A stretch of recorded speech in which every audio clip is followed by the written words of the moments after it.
Glória a vós, Senhor.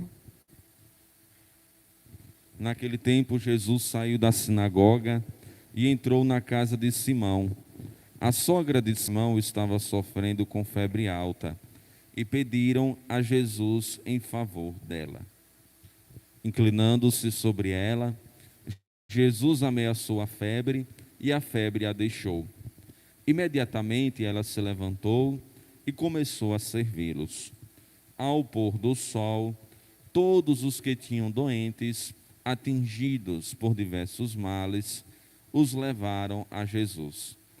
Jesus colocava as mãos em cada um deles e os curava. De muitas pessoas também saíam demônios, gritando: Tu és o Filho de Deus. Jesus os ameaçava e não os deixava falar, porque sabiam que ele era o Messias.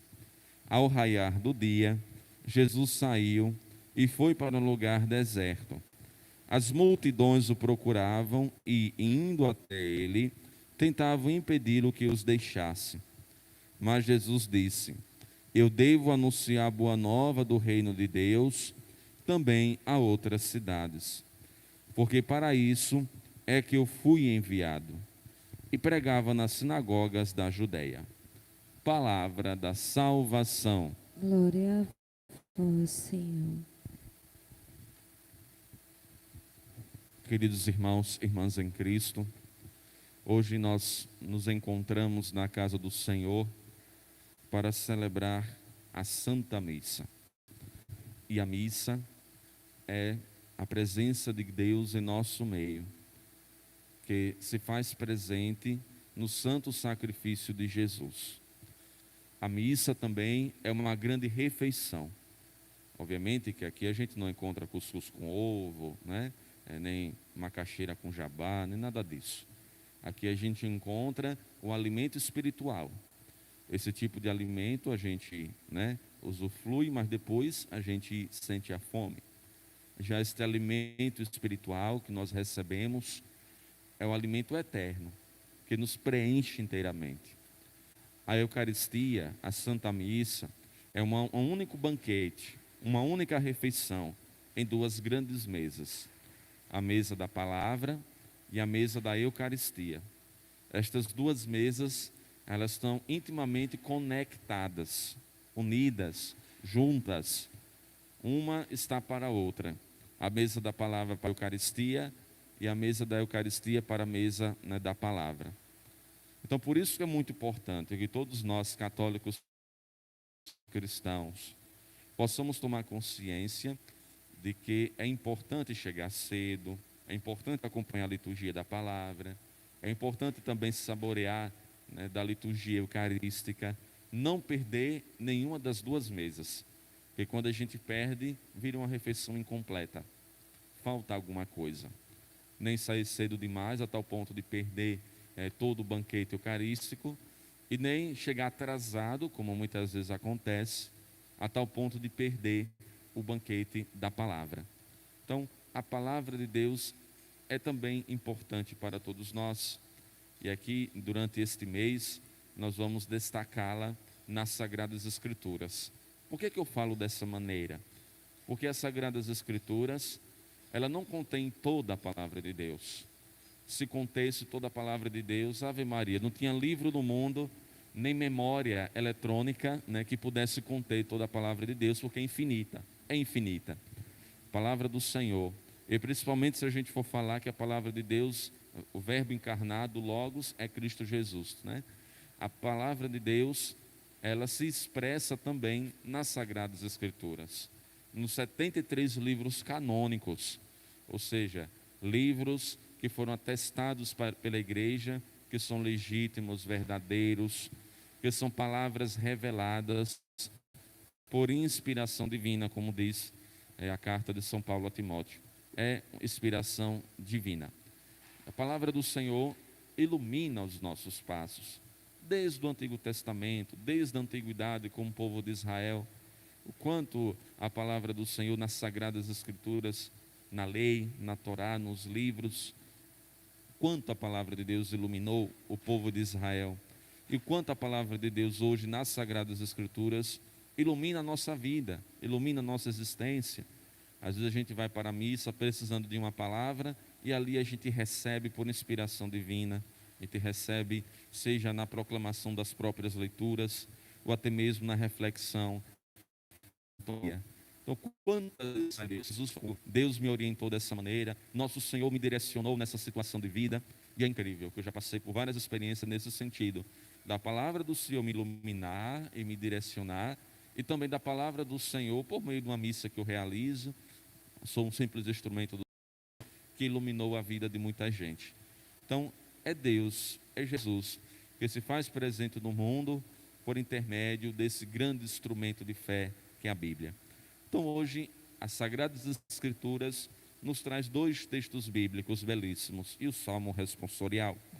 O texto de São Paulo aos Colossenses, logo o início deste grande livro, e o texto de Lucas no capítulo 4 e o Salmo 51, que é um salmo também muito belo, principalmente para os tempos de hoje, que nós passamos ainda por muitas dificuldades em todas as esferas.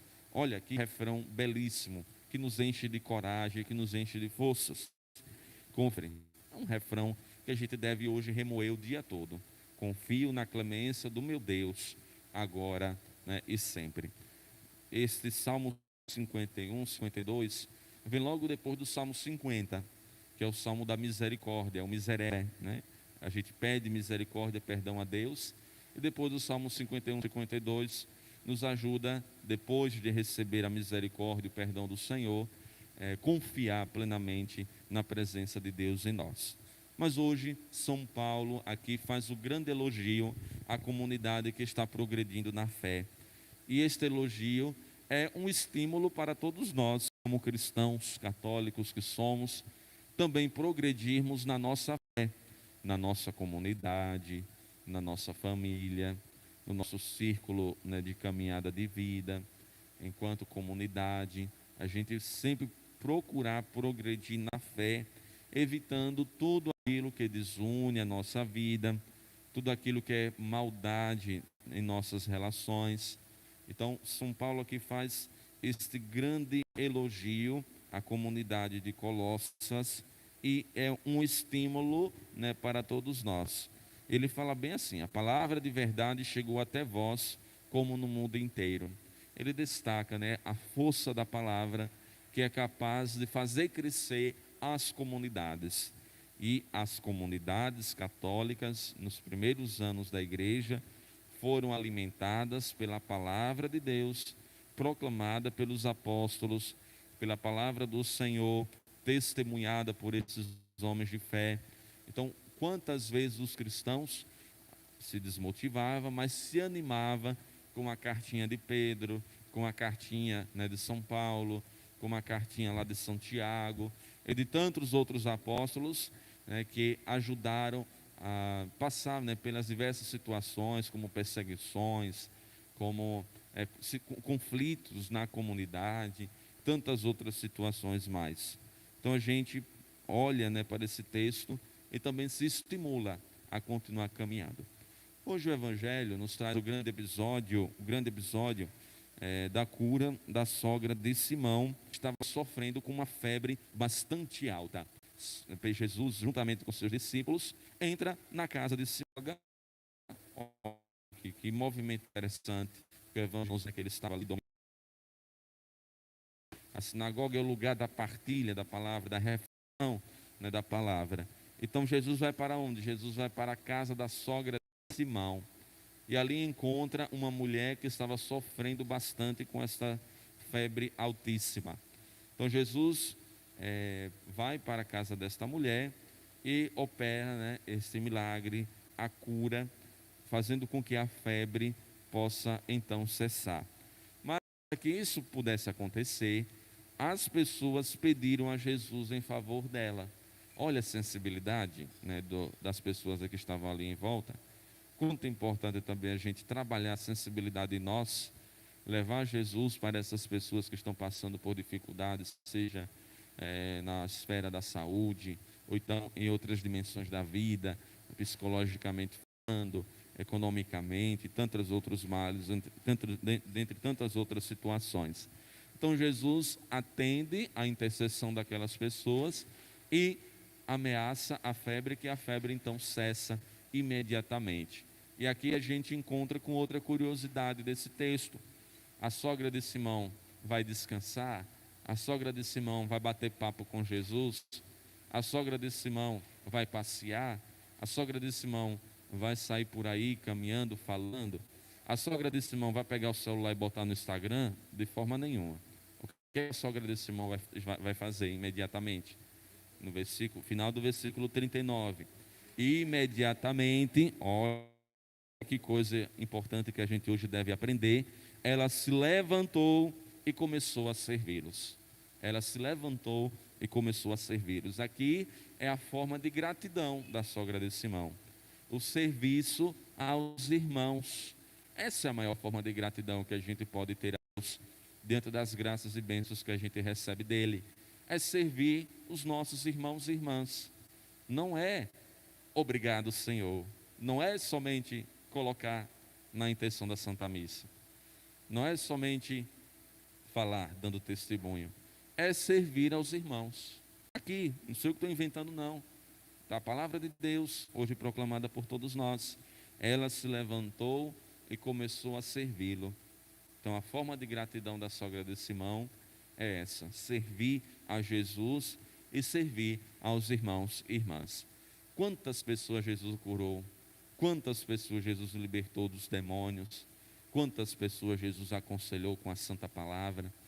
E quantas pessoas passaram a servir aos irmãos? Enfim, a gente não está aqui para julgar, a gente não está aqui para falar, a gente está aqui para olhar para nós mesmos e se perguntar, diante das graças e bênçãos recebidas de nosso Senhor Jesus Cristo, eu me prontifiquei a servir os meus irmãos?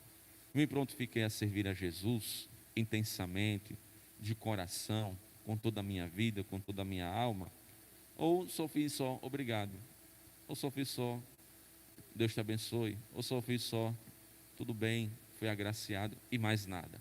Então, é uma reflexão que a gente faz à luz da palavra de Deus, permitindo que Cristo, a casa da mesma forma que ele entrou na casa da sogra de Simão, e fazer a sua obra, fazer a sua graça acontecer. Glória ao Pai, ao Filho e ao Espírito Santo, Como como era era no no